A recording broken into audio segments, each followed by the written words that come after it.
biliyorsunuz ki Aslan'ın kardeşi olacak. Yani cinsiyetinin bir önemi yok ama şimdi birazdan ne olduğunu öğreneceğiz. Aslan, bunu patlatacaksın. Bunun içinden ne renk çıkarsa kardeşin ya kız ya erkek onu öğreneceğiz, tamam mı? Tamam tut. Hadi ondan geriye sayalım mı?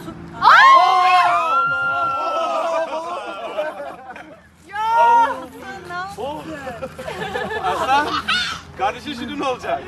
1